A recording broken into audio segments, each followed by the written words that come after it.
Hey, we're back here today with Gary. Gary and I are going to talk. Just to say that yesterday I used Wide Awake's video and today I'm using Robert's video. Background while me and Gary are talking. But Gary's here with me, aren't you, Gary? Yes, I'm here, and unfortunately, I've had such a good time here, but this is my last one because earlier commitments have made me have to go home. So I've got to leave tomorrow. But I've really enjoyed it. I had a fantastic time, Karen. It's been wonderful. We've certainly had some fun, and we've had some good podcasts. We went to a pub today, didn't we? We went to a pub. It was absolutely lovely walking in there and having a pint of Guinness And the bloke was with us. And when we're out, Karen is always sort of like trying to get people on our side. Well, actually, today it was fine. Both of them listened. The woman in the shop, the co-op, she was fine, wasn't she? And then also the barman in the pub, he was fine as well. He knows it's rubbish, but there was a funeral going on in there, and it was horrible. People were walking in there with masks on, with suits and all that, and it looked completely ridiculous, didn't it? You know, they was all walking in there for their sort of like wake, but no, it's all been good. And today, like, I want to call this one. There was, I don't know if you remember, like, am I allowed to say her name? Who done the song? Yeah. Actually, yeah. Well, if you remember, like back in the late '80s, there was a song called Yaz and the Plastic Population. The only way is up. Now, the reason this is, I was thinking about this the other day. I took the master cut of this record when it was being made, because as you probably know from my other podcast, I was a courier for 35 years on a bike and in vans as well. But I had to take the master cut down. I don't know whether it was Virgin Records or one thing or another. And I thought, what a strange name, Yaz and the Plastic Population. But now I think it's got more significance.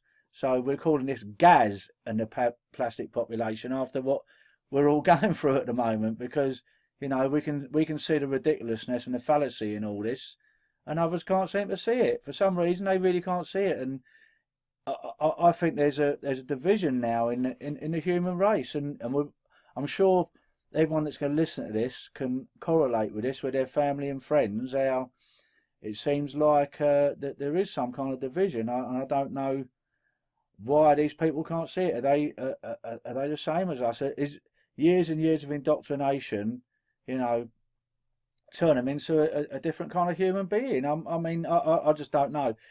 I really don't know. It's like these people are like they're like CGI people, aren't they? It's like quite incredible, really. Well, anything on the television is. Remember all the actors and the Well, pop stars and all that. well, yeah. I mean, you'll never know yeah. whether any of it ever happened or whether they stuck them all in and made the video. Well, I mean, Karen's been showing me some amazing things about our people are definitely playing other people. People that we know, like as actors, playing a role, but they're playing many roles, you know. And it's like, are they real anyway? You know, do we I think see what it these is people? we get given a set of people. So say Gary. Yeah. So Gary's a film star. Gary's married. Gary's got 5 children, but Gary was never married, never had the children. But on here, you have this I whole could have life, anything. and then we read it, and then we imagine it, and I think that's what they do. They like feeding us this information. So we just don't know. We don't know what is. You know, everyone has their lives, and let's face it. Up until this current daylight awakening, people just going through their lives thinking, oh well, this is how it is, and that's how it is, and everyone's just plodding along. But we come to the point. I think we've ascended, like in our spirituality and our being, where we've looked above this, and we've got it. I don't know if anyone listened to the interview I was doing with Robert the other day, and basically the show I was doing the other day, you know, he's doing a marvellous job on one thing or another. But I think now we've got to the point, you know, very near saturation point, because it's going to get a few people trickling through, you know.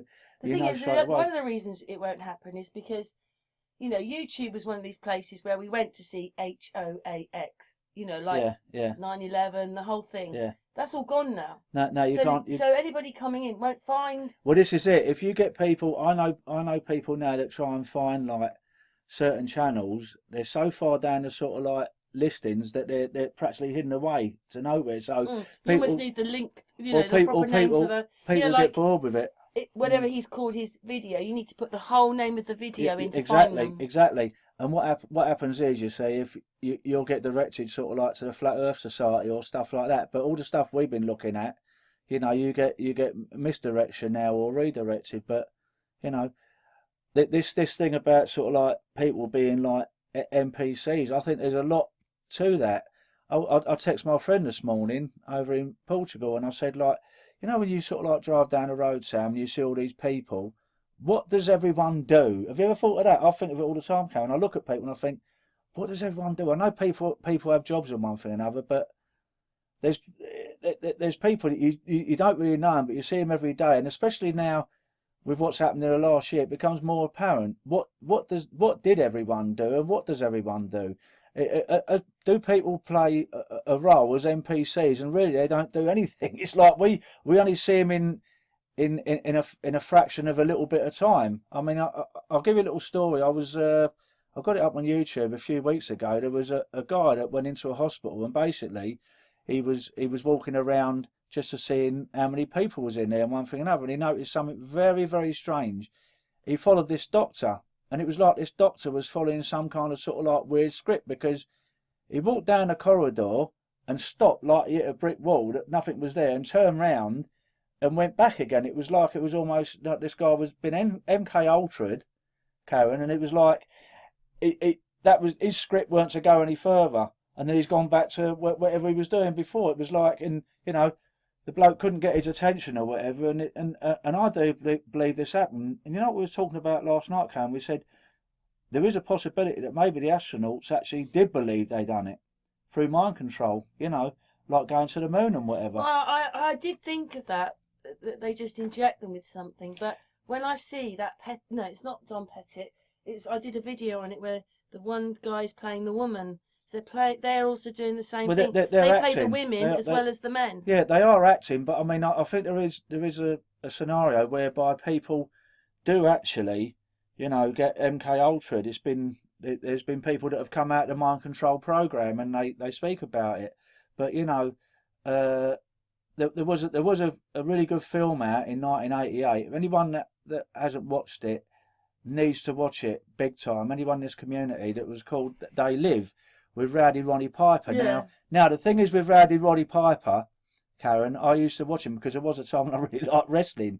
My nephew used to come round and we used to sit around the TV and watch at the time it was WWF wrestling, and Rowdy Roddy Piper was one of the wrestlers there. But this film he made now has really, that's like Russian vids. well, it's literally, yeah, and of course RV, good old boy RV, like uses that at the beginning of his sort of like videos, which is a great thing. Now, if you see that, it's pretty similar to what's happening now to all of us. It's like, you feel like you're living amongst a load of strangers, even within your own community. Not everybody, but the fair majority of people that you thought you knew, did you really know them? It's quite incredible. And when he puts the glasses on, he's seeing light through them, and he's seeing what they really look like, whatever they were, demons or whatever. But now, we know the people we know are not that, but we notice a change in them,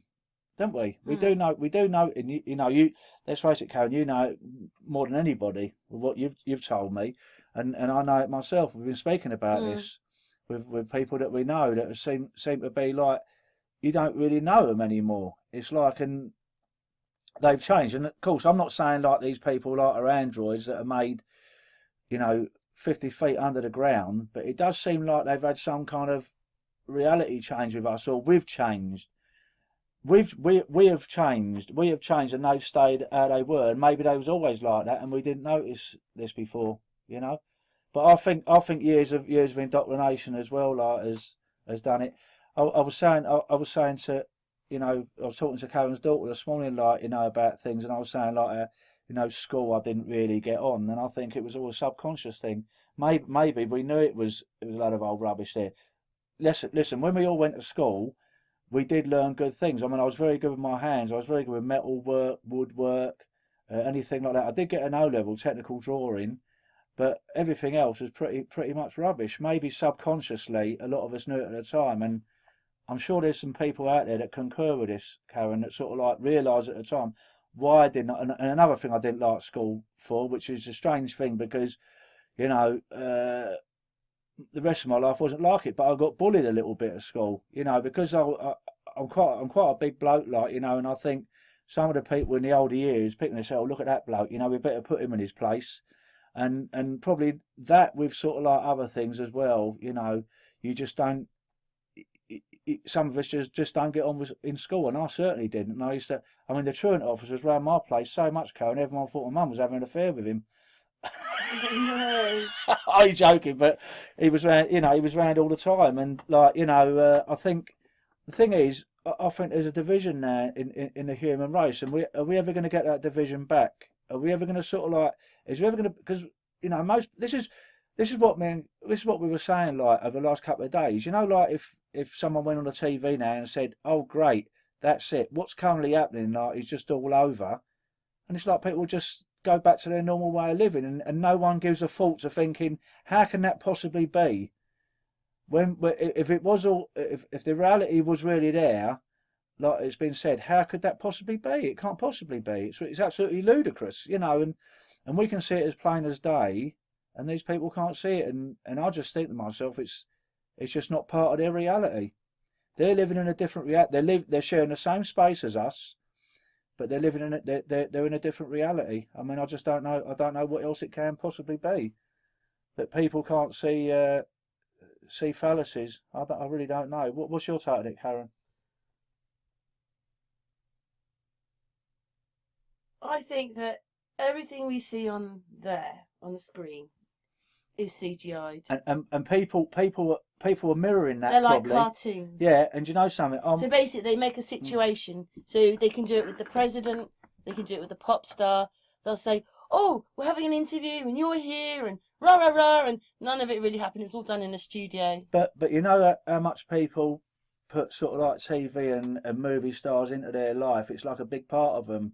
You know, a big part of their life. Well, it was for all of us. We all for had all it. of us, Remember, I had posters all over my wall. And I've got an idea that maybe people have correlated that into their own lives. You know, when they sort of like they think watch, it's real, but when all they watch, that's fake. When they watch things like the Kardashians and all these reality TV shows, they want to emulate that, and they want to be part of it as much as they can in their own life. And you know, to me, it's not living in reality. I mean, we just went out and we went down a couple of charity shops and I bought some stuff, and I spend half my life in charity shops. Well, a lot of people, they wouldn't be seen dead in there like buying someone else's clothes, which is quite ridiculous. George Markle used to live. My uncle, one of my uncles, bless him, he passed away last year. Well, I'll come to that in a minute.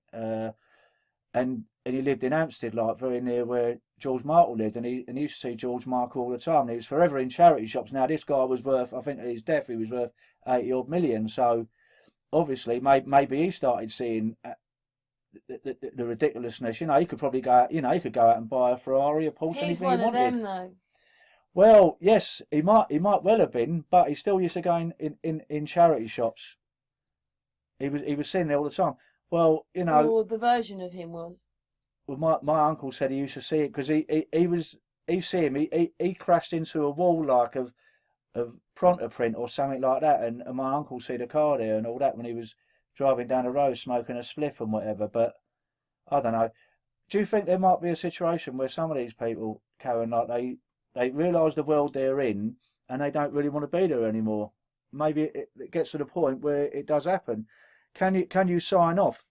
You know, like these people. I think once you've sold your soul and you're working for them, it's very difficult to get away from. I think it's very difficult, and I really believe like that people that were in it as deep as what George Markle was, and people like him, Prince, and all these Michael Jackson, these people that passed away now. You know, some people have said they just changed their role. That's all they changed their role, or they've been taken out. I don't know.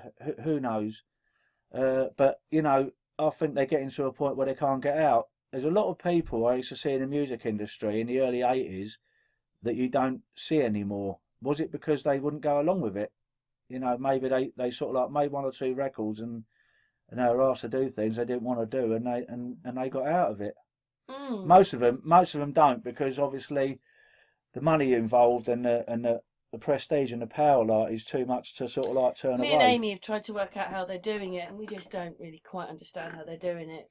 Well, I don't know if anyone's seen this, but he might be dead now. But the the guy that worked at Gracelands, the gardener, he would look a mirror image of what Elvis would look today. But I think there's probably many Elvises, like many Paul McCartneys. I mean, you know, most people know that sort of like Paul McCartney is that the role has been played by another guy since the mid-60s. Some people won't have it, but you know, it's been pretty positive now when they've done like face recognition by sort of like forensic people and whatever. They know that the bone structure's all wrong with the guy we got now. But you know, that's just the tip of the iceberg. I think everyone's got doubles. Everybody. I've got a double, like it's Uncle Bleeding Fester out the Addams Family. Especially if my tooth, especially if my tooth comes out. I was saying to Karen, like, I've got a dodgy front tooth, and she found it amazing when I told her, like, I'll stick it in with super glue. I had a row with somebody. He knocked me tooth out, and I got some crowns put in, and there's nothing left there. But when I went to the dentist, they wanted £400 for a new one. And I thought, no, I couldn't possibly afford that. No way. But no, I'm getting off on a tangent a bit like I usually do. But I'm thinking to myself, you know, what has sort of like the world come to when you walk down the street like and people walk across the road away from you, and you know, whereas when you're a very sort of like sociable person like me and a loving person, it's horrible when even people you know quite close like won't come up and give you a hug and a kiss, which we've all got to do, you know, for our spirituality. We've all got to sort of like, you know, get on with one another. I mean, let's face it, people never got on before, but there might have been a reason. Oh, I don't like this person and that like person. But now people are getting to not like people they don't even know, aren't they, Karen? Like people they don't even know. They're saying, "Well, I better not go with him. Like I better cross over the road or go But you past." can also notice as well when people think they're awake and they're not. We've noticed that with our own circle of friends. They think they're awake, yeah, and they're not. They're narcissists. Still.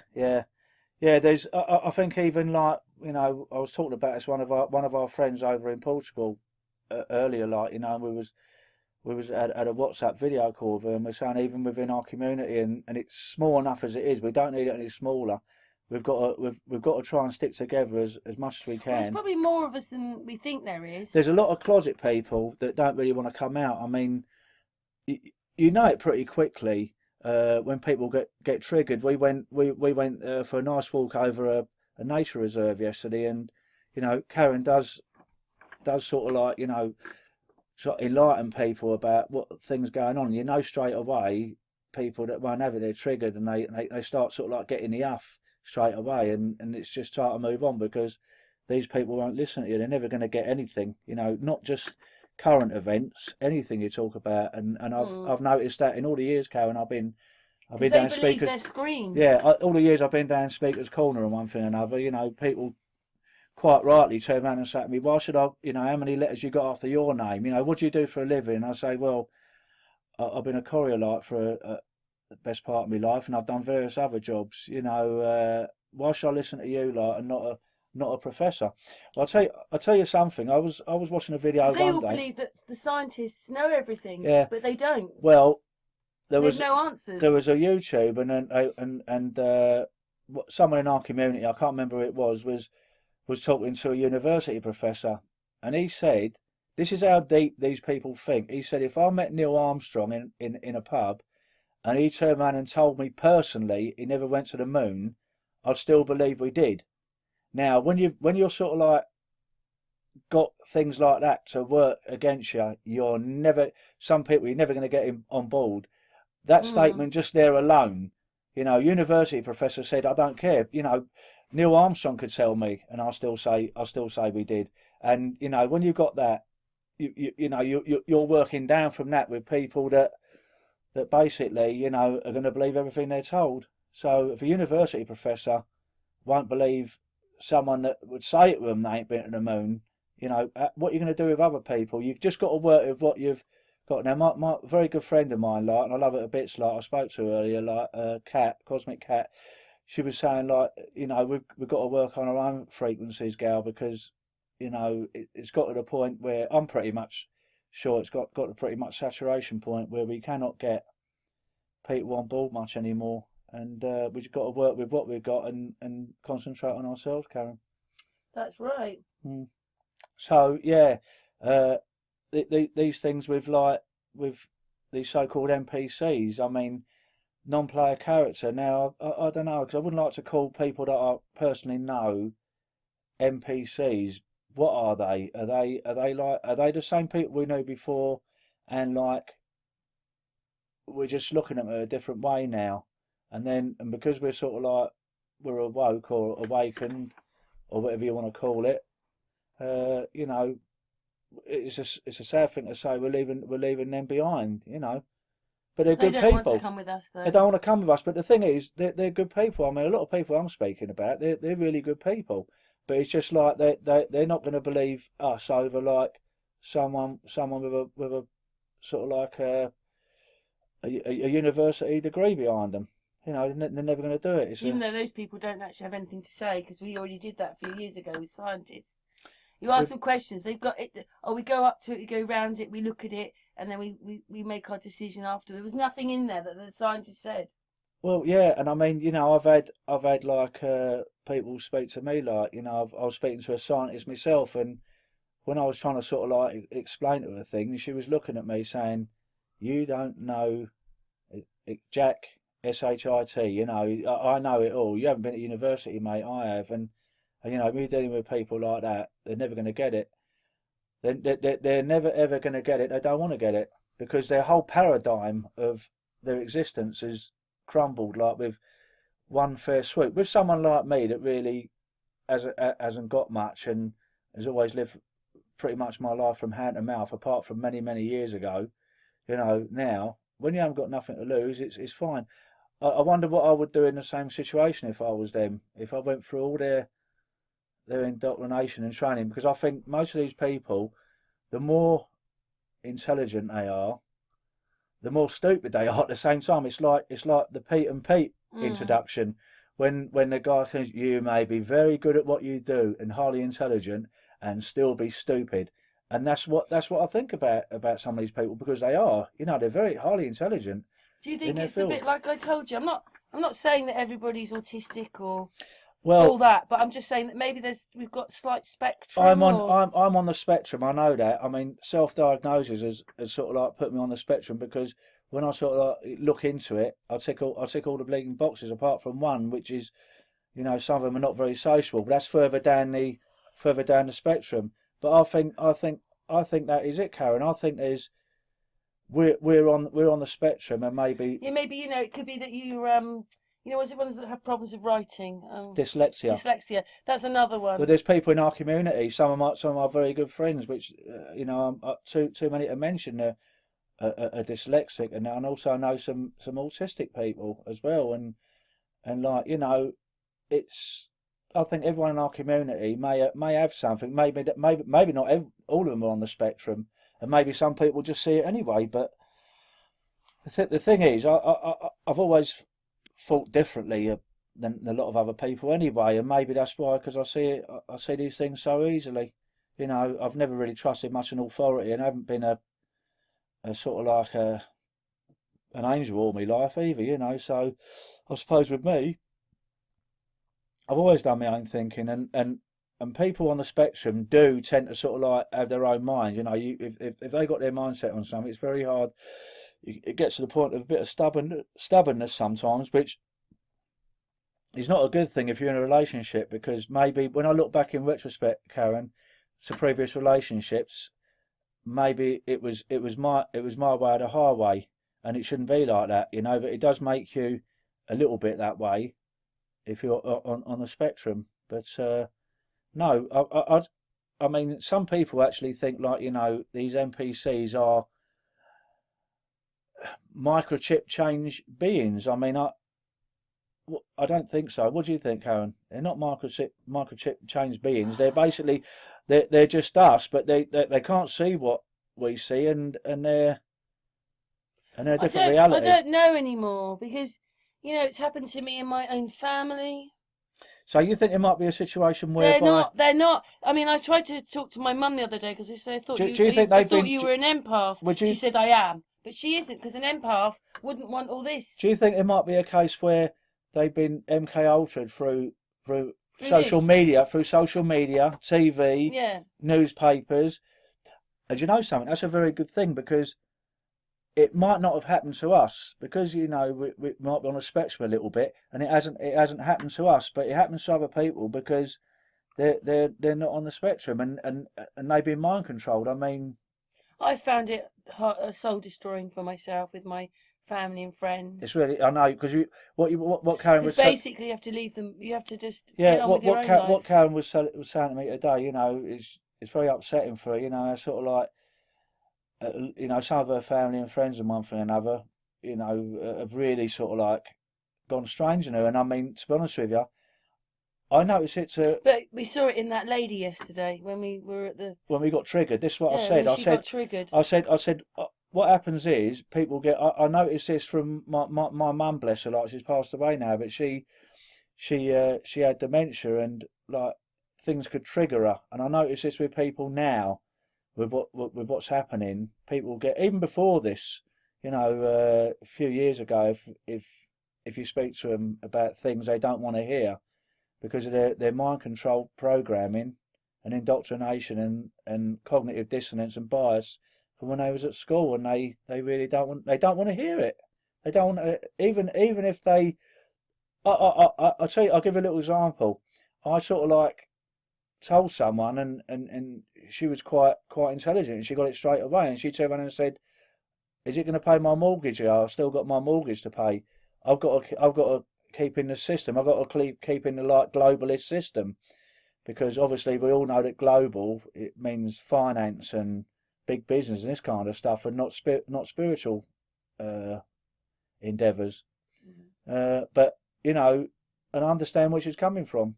A lot of people are in this situation whereby they've always going to have one foot in the cookie jar of life, because they got no choice. They got bills to pay. It's very difficult. I actually feel for people, because it wasn't an easy life before, was it? Let's face it. We all had like hard times and traumas, but I think now it's harder, isn't it, Karen? It's even harder now. I mean, yeah, it was bad enough before. It's worse now. It's worse now, and especially if you believe it's real. Well, I've actually heard some of my good friends in the community, like, they really don't want to be here anymore. And when I say don't want to be here anymore, they don't want to be here anymore. They'd never sort of like commit the sin of like committing suicide, but people do. I mean, one of my very, very best friends committed suicide 5 years ago, and I still really haven't got over it, because I didn't see him I didn't fall out of him, but I didn't see him for the last few years of his life. And I was thinking to myself the other day, my God, my mate like is in a better place now. Well, what about Stan going? That's really Stan, upsetting. oh yeah, and Stan, poor Stan Smith, like, I never actually met him, but I followed his work, and he was a big part of our community, and it was very upsetting, and for his passing. And he wasn't that old. He was only in his like mid to late 30s, wasn't he? I think he was born in 1984. I was same age as my oldest son. I was 24 in 1984, so I'm giving my age away there. But to think like that, he's gone. I mean, we still don't know what he passed of, but it's very sad. But some people can't deal with this life. I mean, my mate was a very funny man. And he used to tell jokes all the time and all that, but I think it was his shield against like we still got to remain nice people, and it's quite hard out there with all those unnice people. Well, this is it. I mean, I still try and help people as much as I can, and do you tell it? Does Ken downstairs? Oh, I suppose he won't remember. What's that? The neighbour downstairs he's got all he's got dementia. Yeah, so he won't remember. If you said la, he's not going to remember it. Well, that's right. So people that suffer from dementia, obviously, you can tell them anything. They don't know what's wrong, do they? They have no idea what's wrong. So it's very hard for them. Bless them. I live with a lot of people with dementia, and it's very difficult for them in normal times, let alone with this. But I've still got to carry on helping people like I've always. But you know what it does, doesn't it? When we talk about it and we don't believe, it takes us out of the box. we're not in the same system as the one that they want to be in. Well, we have to live in it. Well, we use bits that are the same, but we're not. Oh, look, there's that film star. Oh, look what Trump has. Oh, look what we don't. And these people all are channeled into that. Well, if you remember, like a little while ago, one of the other podcasts we done, Karen. I think it might have been 2 or 3 podcasts ago. I said, like, when my postman come round and said, "Gal, I bought a Ferrari." So I said to him, I wound him up and I said, "Oh, what? Can you bring it round and show me?" And I didn't think no more of it. Then a few days later, he turned up at my door and my mum said, "Here, the postman's come to see you." I said, "What?" So the postman's come to see you. So I went to the front door, and there he is with his gleaming bloody Ferrari. He must have won the lottery or so. And I said, "Wow, fantastic. It gets you from A to B, just like that car over there." He wanted me to. This is what it is. People are looking at things. They see it's like you could say, "Well, I bought some glasses. No, we both wear glasses.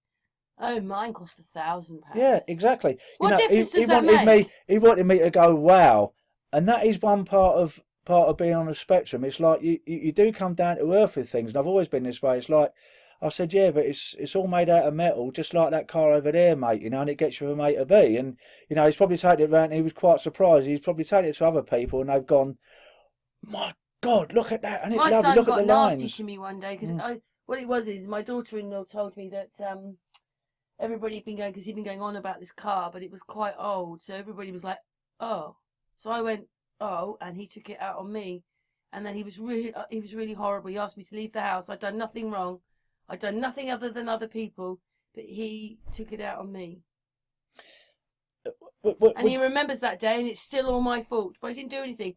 And my daughter-in-law told me that everybody had been saying it to him, and he got fed up. Yeah. But then why did he have to be, "Oh, look at me, I'm so wonderful, I've got a 15-year-old BMW, I mean, the thing is, if you're not materialistic, and most of the people in our community are, not materialistic, not materialistic, and I think you've got to be not materialistic to be in our community, because being materialistic and globalism go together like sort of anything like global, like ham money. and egg. It's like, because global is to do with money. Anytime you see global written down anywhere, so he's just the tip of the iceberg. I'm using him as an example, but people watch the TV and they want this and they want that and they want the other. And to be honest with you, I've never really been like that.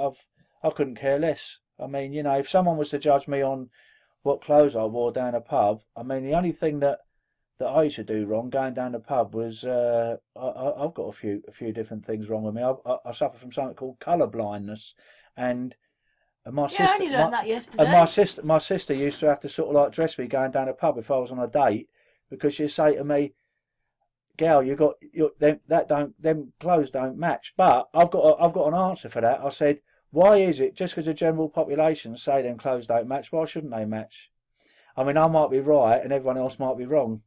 I mean, I certainly was with sort of like most of the things I believe in, because when I started telling people that the moon landings were a hoax at a very young age, a lot of my family thought I was bonkers, and even some of them are now on board. Not all of them, most of them. But the thing is with a colour blindness, it's a very bizarre thing, because you do actually see the colours, but you can't tell.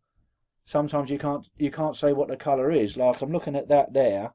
And what I said, That's what was I going to say? purple. Yeah, and I would have said, What colour is it for you? it's blue for me. That's So blue. it looks bluish. It's purple. So yeah, so the thing is, there's no point in me going out spending like loads of money on So what colour is that then? clothes, and I can't even tell. That's blue as well, isn't it? Yeah, it's the same. Well, it's not quite the same colour, but that's more a cerise, but that's purple and Yeah. See, blue. we see people get the misconception about colour blindness. one? Like people, that's the same colour, isn't it? It's a little bit different than that one. Oh, no, is it the same? But- It's the same. But the strangest thing is, So what? There's a blue bag up there. What colour's that? Purple. that's a blue bag, It's and blue. that's yellow, isn't it? Underneath? Yeah. Yeah. See, the thing is with colour blindness, sometimes it can over confuse your brain. If you sort of like see too many colours together, like a collage in a carpet, someone could say to me like, "I'll give you like £20, Gav, if you tell me all them colours in there," and I wouldn't be able to do it. And people find it very strange. What about that there? There's loads of colours on that. That's too much. I won't be able to do it. What do you see when you look at that? Just a big collage of colours. Right. But when I used to play snooker, I used to love snooker when I was a kid. I used to like hit the brown ball when I was meant to be hitting the green, and my mates say you've hit the wrong ball, gal. And they knew about my colour blindness, you know, but they should have, eventually they used to step in and say, gal, I've got to tell you, you're about to hit the wrong ball. It was a very bizarre thing, but so obviously for me, it's never been much of an issue. It was more of an issue for other people, but I don't know if you remember. I mean, I was never. I lived through the punk era, like, but I was never a punk. It just wasn't me. If anything, I was probably more like a skinhead, but I'm a skinhead now, not through choice. But no, the thing is, they used to wear like mismatched colours. So you know, who's to say what's right with? Because didn't you say that Prince Charles shouldn't have had a black tie with that? I just thought it was really weird that shirt. He was wearing a black tie with a blue jacket. I just thought that was a bit weird. See, for me, having a black tie like with a blue jacket and a black tie, or vice versa, wouldn't really mean anything to me because I've got no correlation of what colours go with what. So my sister, if I went on a date, my sister had to sort of like wise me up and say, "Girl, you can't go out looking like that. You look like an idiot." I said, "What do you mean?" So you look like I don't know, blinking Harry Enfield, like when he used to walk in like with mismatched clothes, like on his comedy show. But it's a very strange thing because I've had people get quite frustrated about it because they say to me, people can be very unkind. They say, you know, you're not blind, gal. How comes you can't see that? And I say, no, I can see it, but I just can't. My brain can't correlate what the colour is of that particular item. So that is why when I go shopping, I only buy clothes from charity shops now, but when I used to go shopping many moons ago, I'd have to ask the person in the shop. I'd say, excuse me, if you don't mind me asking, what colour it was. Now I've got something around my neck here. My mate downstairs, the old boy, he gave me like a necklace and like it broke, and I was really upset. So what I did, I walked into Sainsbury's, and there was this necklace hanging up, and it was from the well, I think it was a unisex section, and I called the bloke over and I said to him, "Excuse me, mate," I said, "Can you tell me what colour that is?" And he said, "Oh, it's gunmetal, like kind of grey. Is that correct?" Mm. But at the time, I didn't know because I said, "Oh, thank God for that, mate." I didn't know if it was if it was pink or not. Now, a lot of you out there might find that very strange what I just said there, but because I was looking at it for a long time, I thought it was like pink, and I said, "Look," I don't want it if it's pink. I've got nothing against people wearing pink. I've had a pink shirt, but in the end, he said, "No, it's all right, mate. It's like a gunmetal colour." So I bought it, but that is it. I mean, most people in shops, sales assistants, I've got to be honest with you, they never look at you funny because they probably come across it before, you know. And he's very, very nice. And I said to him, "Oh, thank you very much, mate. I just didn't want to buy a pink bloody necklace." But anyway, going off on a tangent again. So we're talking about NPCs and people around us. What do you think? They do look like us. They do look normal, but well, it's like you said, we change reality. Have you seen like these video clips? I must admit, I haven't seen any from this country, but over in America where people freeze, and it's like they need that their battery's been taken out. There's one where there's a reporter, there's a sort of like sports reporter, and all of a sudden he completely freezes, and it's like someone's taken his battery out. Maybe they have got the technology, or the one with Bill Clinton, like when he's having makeup put on. It's like the woman's behind him, like winding him up, like, you know, sort of like wind me up, let me go kind of thing. Is it possible they got the technology now where they can make a sort of like an android to look exactly like a human being? I mean, they're not far off it. If you watch, I was watching on your telly. So what does that mean for all the people that are out in the shops then? That people that you said hello to every week, and you know they all believe in it, and you don't. I mean, when did they all change then? Yeah, well, this is the thing. This other sort of like podcast I done the other day, which is premiering tonight, on the day I'm making this. It's like I think we're in some kind of alternative reality because the people that are not questioning anything, no one's that blinking that stupid. It's just I think they're in a different reality. I mean I remember a few weeks ago when I was listening to one of your other shows, Karen, my old mate I used to see down in Speaker's Corner, Vertec, and he said like it's like an IQ test, and I agree with him to a certain degree. But I mean, people can't be that stupid, can they? When they just don't question anything, they just think, oh well, we'll just go along with it, and they don't question anything. Is it the fact that like I said that we're sharing the same space, but we've got our own bubble. We've got our own bubble of our own reality bubble. Remember when we were driving home yesterday and we see the sun and we see the crepuscular rays? We were both saying, weren't we? How can we possibly that be the same sun that's in America at the same time? Now it can't be. It can't be. It's got to be an apparent sun. And you know, have we got our own individual sun? And we share it with other people that are near us? I don't know. But with regards to all these people, maybe some of them are. Maybe they've reached a technology now where they. Maybe you're a living human being, but some people have been microchipped. I don't know. I really don't know.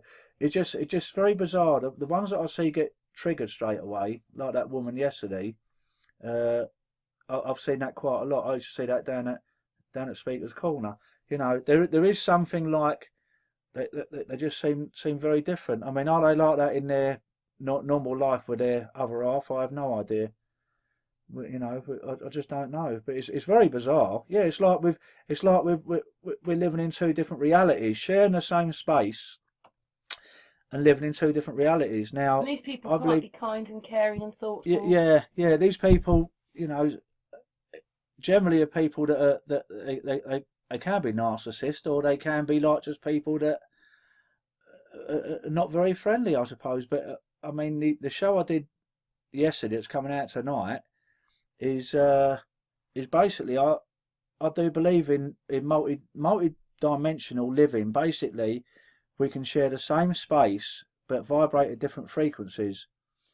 And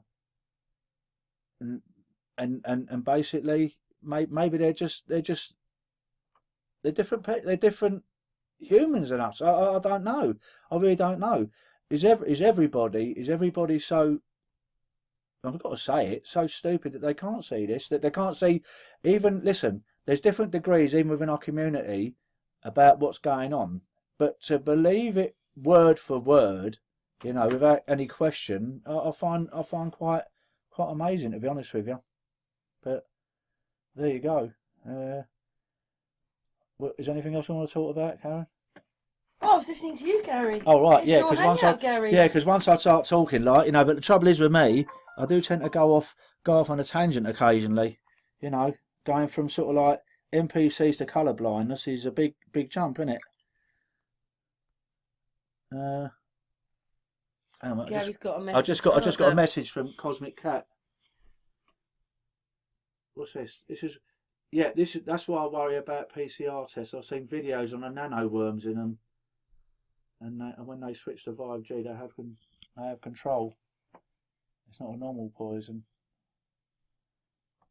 Colloidal silver. Colloidal silver. Colloidal silver. I mean, my brother did one for work, and he's been spraying colloidal silver up his oot, and he's half asleep but regrets it.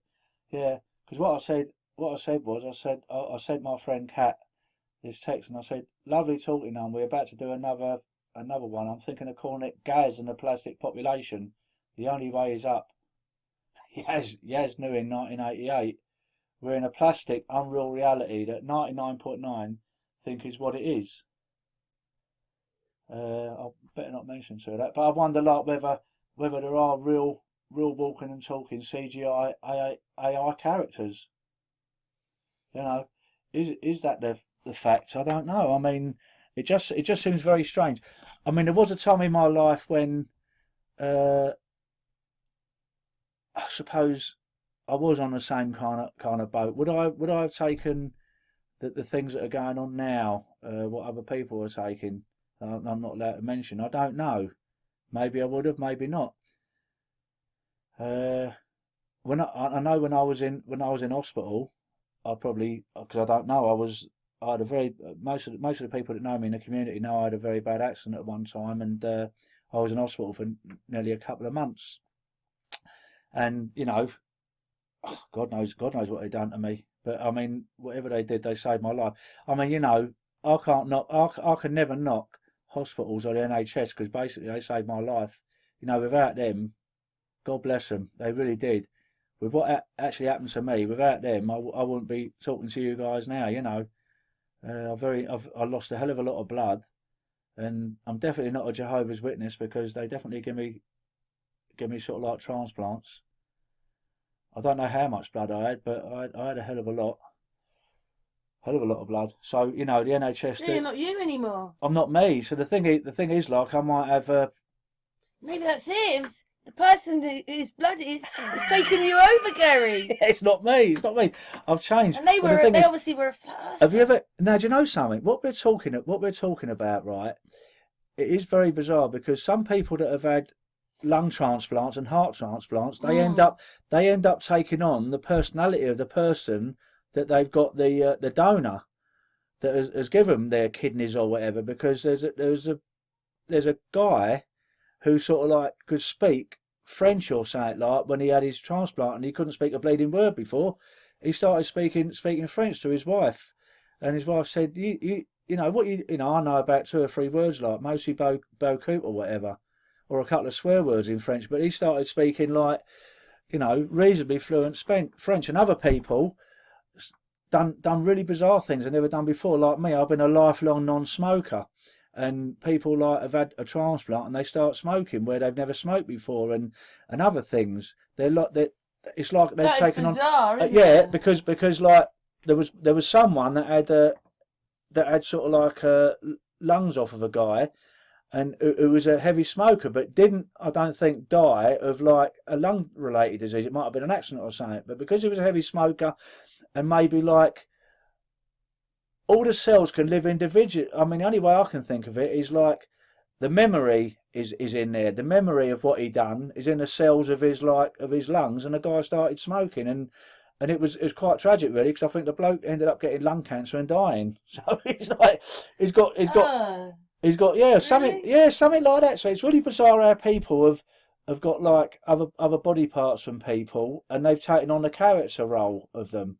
And some people have turned nasty when they've got. I mean, I've obviously got other people's blood in me going around. Not now. Not now. It must have. I mean, that was a long time ago. That was like that accident happened in 2002. But I was actually hoping that the blood I got off of someone was a guy that had a full head of hair like Robert.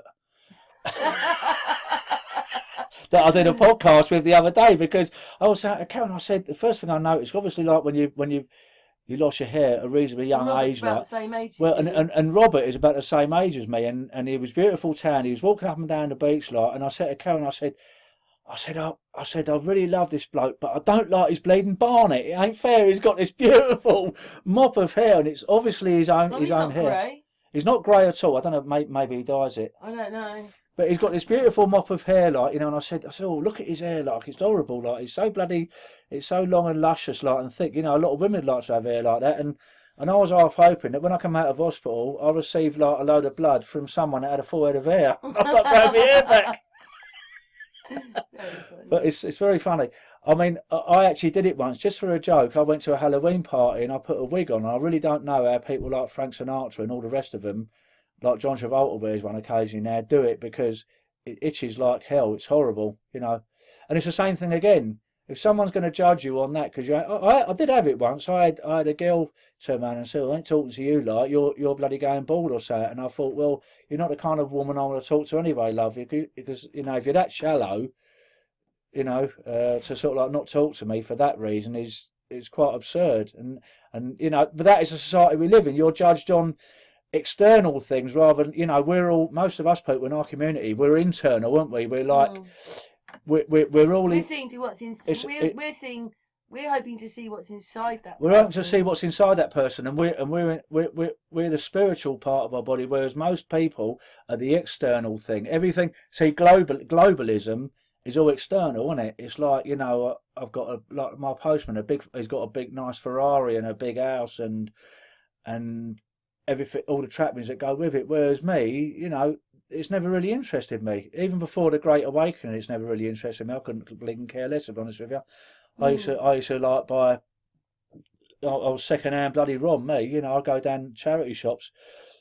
It's never bothered me, you know, buying new clothes or anything. And So is that what we're calling? So what we're calling this podcast? we're calling this Gaz and the plastic population.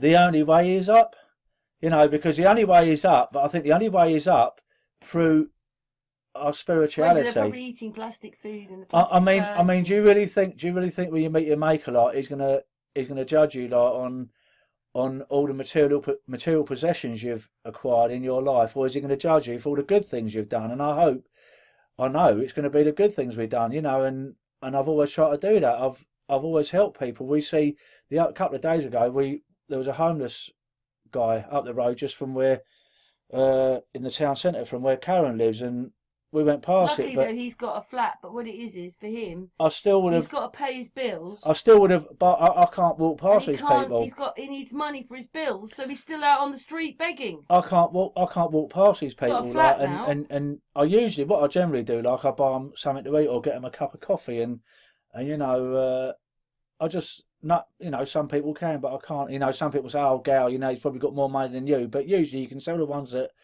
ain't, because they're, you know, they're filthy dirty. They probably haven't had a sort of like bath for a long time, and you know, this is what little things mean a lot to me. I remember once, like, you know, I was walking up the road and some poor woman, like, her accelerator pedal got stuck, like, you know, and she crashed into the wall. Well, the first thing I'd done, it weren't just me, it was me and another bloke. We went up and broke her window and pulled her out, and you know, and the thanks I got for that was, you know, her husband phoning me up and saying, "Oh, thank you very much, gal," you know, and I said, "Well, no," I said, "anyone would do it."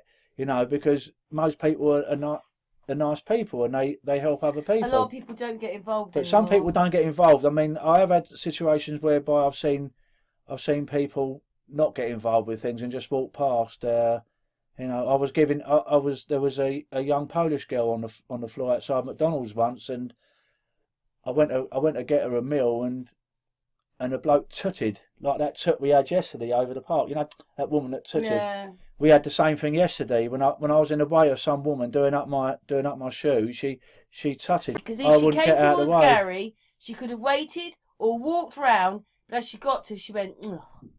Yeah, because, you know, I was blocking her path, like, you know, because I weren't socially distant from her, but it was up to her to move round. I was doing my shoelace up. No, Karen was quite peeved about that, actually. I don't like people like that. Why can't, you know, we should have manners and respect, you know. But yeah, and I mean it was similar to this time down in Finchley when I was getting this little girl like this meal. I said, "Are you hungry, love?" She said, I'm starving, mate. I said, "Don't worry." I said, "What do you want?" So I got her like a McDonald's meal. And when I come out, some guy tooted, and the thing is, a lot of people that know me like quite well, like Cat and all that, you know, I'm a very nice person now, but you don't want to see the wrong side of Gary. And I said to him, "Have you got a problem, pal, of me giving a poor little girl on the street?" And he turned around and looked at me and thought he said, "Look in my face," and I all tensed up, and he thought, "I don't want any of him." You know what I mean? And he carried on walking. But I'm just giving that as an example. I've had many times like that when people, like, I noticed when I used to do things for charity, the people that could least afford it, like, used to give money to me. There was an old girl once, like, she was in a mobility scooter, and she said, "I'll see you all day, mate. You've been cycling away there. Now I'm disabled as well, like, you know. But when I used to do things for charity, I used to do it down the gym and cycle all day. And everyone knew I was disabled down this gym. And she come up and I said, and she put a fiver in the bucket, and I said, no, she gave me a tenner. So what I said, "You can't afford that, love. I'm going to give you a fiver back and some change." She said, "No, love." She said, "I'll see what you've been doing." And I said, I actually brought a tear to my eye, actually. And I welled up. I really did. I welled up in my throat. But then the other people walking in there, like with the suit people, they don't give nothing. They look as if to say, "Well, you know, we've got the government to sort of like deal with this. Why should I sort of like have to deal with it?" And that's what you get sometimes. Don't be wrong, they're not all like that. I've also had sort of like some people in suits. They've come in there, and generally it's like people that I know, and they're chucking like, "Oh, good on you, son," like, and chucking £20 or something. But there's good and bad people out there, and that is what we've got the world over. But you know, No one's got enough time for you anymore or anything. No, no one's got time. I noticed that, like, you know, this is making the people that like weren't very nice before worse. Basically, Yeah. it's making them even worse. You know, so It's made the selfish more selfish. yeah, yeah. I mean, there's been a couple of times now I've had to hold myself back. Like, I mean, I was thinking of sort of like bringing out a tape measure and measuring exactly 2 meters away, because some people have gone to me like, "You're not bloody 2 meters away from me, mate," and I say, "My God, How can you you're be going to be inch? Yeah." 2 meters is about from here to that door. Well, the thing is, Karen. You know, what did he do? He should have got out a bleeding tape measure, like, and measured it. All buggered off. Another one said to me, like, I was walking through Sainsbury's, and said to me, "Oh, where's your mask?" And I said to her, I said, "What are you, a policewoman?" She said, "Well, I am actually." And I said, "Well, in that case, then you should research the law. Like, can't you see my sort of like exemption pass around my neck?" And she just went off in the huff. So, you know, I think we're gonna get this. We're gonna get more of this. We're gonna get more of But this we in the have fall. seen a little bit of a in the last few days since the exemption of everything's gone. I There noticed. is a I tell in you the what, air. what pleased me, one of the charity shops we went in, like Karen said to me, "Oh, look, did you see that woman? Was it in a charity shop where they weren't wearing a mask? Someone weren't wearing a Yeah, mask." in the charity And shop. and you know, I've seen a little bit more of that now. When I go into sort of like some of the supermarkets I frequent, I've seen a lot more people doing it, and you know, fair play to them. And you know, not everyone's going to get on board with it, but maybe as the time goes past. But I'm wondering to myself, is there going to be a time where in the winter time they're gonna have a third or fourth wave or whatever, and they're going to say, "Oh, it's all down to people that have not had the no." I'm not allowed to Yeah, say it. but how can that be with 2%? It only gives you a 2% chance of getting over it. So what difference does it make whether you take it or not?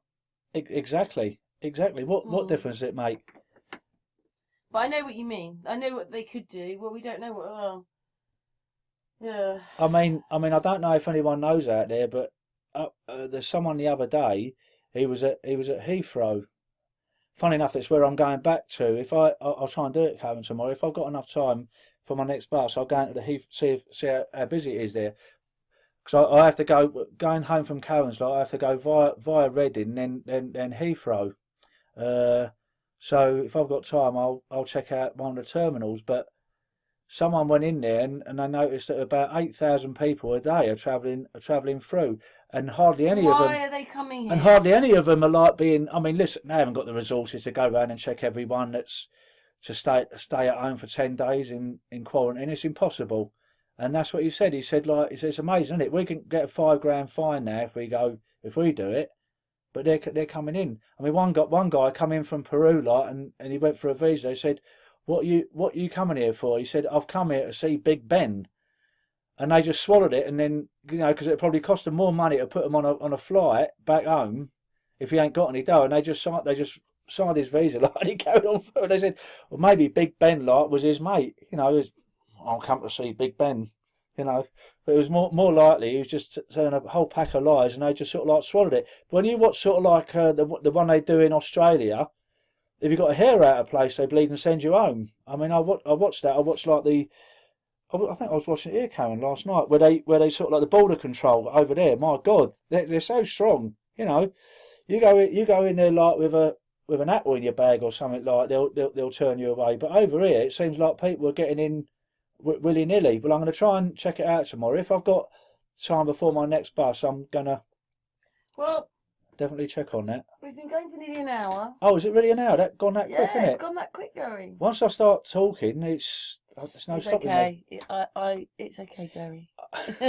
I mean, the thing is, a lot of my friends where I used to live, they used to say to me, like, my mum started it off, bless her, like, she said, like, when I was talking too much, she used to do, I don't know if anyone used to watch like Sesame Street with the zippy bloke, like the zip on his sort of like mouth, and he used to go, "Gal, give it a break, you're talking too much, and then my mates do it now, like, you know, so remember that. No, you're perfect for a hangout. Anyone in the truth community, when I'm out with them, when we meet up down Trafalgar Square, like all my mates, like Lou and everyone else that I know, all the people in the community, just remember that if you sort of like see me, just do the little sign.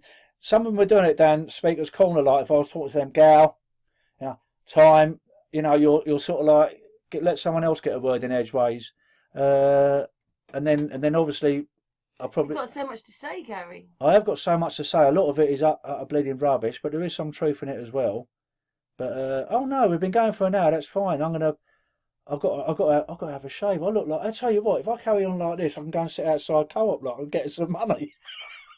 Gary looks all right to me. Well, I do need a shave. I asked Karen like if I've got a razor, like, but I forgot to bring some shaving gel. So I asked if any of her exes like has got any shaving gel. I'll have to dig through all your stuff in the bathroom. Yeah, there might. I don't know if there's any in there, but we've got soap. Yeah, because I did have a beard like a couple of years ago, but it's a Greek thing. I grew a beard because when my mum passed away, it's a thing that Greeks do. I used to work on the doors over in Greece in the early 90s, and when one of their family dies, they tend to grow a beard. Now, why I did it, I don't know, because I'm not Greek, but I did it. But I just got fed up with it. I mean, someone from the truth community, I don't know who it was, they said to me, "Here, girl, your head's on the wrong way," because I've got no hair up top. They said, "Girl," they said, it's a shame you couldn't put that up there because you'll be great." But anyway, folks, it's been. Gary, I very much appreciate your time. Yeah, wonderful talking. So it's the plastic people. Yeah, this is Gaz and the plastic population. This one. But this hangout was more to do with the plastic people. Yeah, the plastic people that we see. So basically, the gist of it, I always go off on a tangent. That is one thing about sort of like Asperger's. You do go off on a tangent on things, but basically, it's about the plastic people around us. And I heard that record the other day. I think it might have been on the way down here, where the only way is up. And I remembered her name, Yaz, and the plastic population. And I thought, well, let's just say Gaz, because that's what we're living in now. Now, was that predictive programming, or was it just like no connection? Who knows? Well, it's probably lots of things we missed then. Well, let's face it, we didn't wake up for a few we're looking back at things now, aren't we? That sort of like we're looking at them at completely different eyes. Yeah, you watch an old film or something, the things you see in it that you didn't see before. Well, I mean, when I was a kid, I used to love Laura and Hardy, Karen, and when I go to my friends, I always watch loads of old Laura and Hardy's. You can only get it on Netflix now because they hit each other and all that. You're not allowed to do it. You can show sort of like sex at 9 o'clock on Channel 4, but you're not allowed to show Law and Hardy. But there's loads of predictive programming in that, and it really quite upset me. You know, we sort of like them going down to the Freemasons place and all that. You know, the Freemasons Hall and all this kind of stuff. And you see it a lot more now. Once you become awakened, you notice all these things in films. But there you go. Anyway, folks. Yeah, thank you for that, Gary. We'll be doing another one. We'll have to do it on WhatsApp next time. Yeah, we'll do it on WhatsApp. The only thing is, I'll have to try and get a better bloody microphone. It was awful last time, wasn't it? It was like some people say I sounded like a bleeding Dalek because it was sort of like very tinny, wasn't it? It was all right, Gary. Sometimes we have to do these things to have hangouts. You've got to do these things. Anyway, I love everyone in the truth community, and I love Karen as well. Oh, I love you too, Gary. It was a little smackaroonie. Mwah. I love everyone, and thank you very much for listening.